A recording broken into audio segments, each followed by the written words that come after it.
hi friends इनकी வந்து தக்காளி சட்னி செய்யலாம் இது கொஞ்சம் டிஃபரண்டா இருக்கும் இதுக்கு தேவையான பொருட்கள் வந்து தக்காளி வெங்காயம் பச்சை மிளகாய் கொஞ்சம் புதினா கொஞ்சம் மல்லி இலை போட்டுக்கலாம்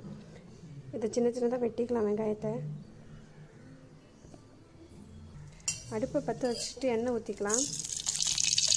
எண்ணெய் ஊத்தியாச்சு இப்போ வெங்காயத்தை போட்டு வதக்கிக்கலாம்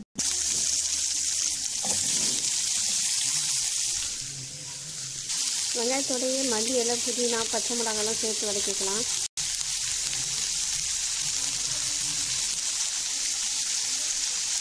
காரத்துக்கு ஏற்ற மாதிரி பச்சை மிளகாய் போட்டுக்கோங்க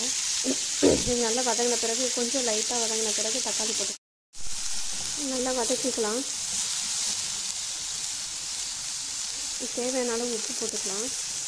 இப்போ தக்காளி சேர்த்துக்கலாம் இது கொஞ்சம் ஒரு 10 நிமிஷம் வதங்கட்டும்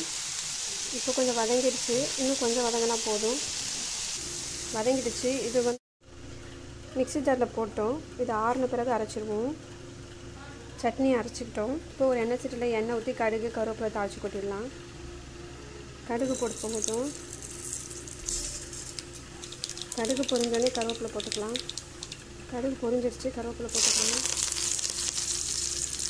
இப்போ சட்னி இதில் போட்டுக்கலாம் அவ்வளோதான் சட்னி ரெடி இந்த வீடியோ உங்களுக்கு பிடிச்சிருந்தா லைக் பண்ணுங்கள் ஷேர் பண்ணுங்கள் சப்ஸ்கிரைப் பண்ணுங்கள் தேங்க்யூ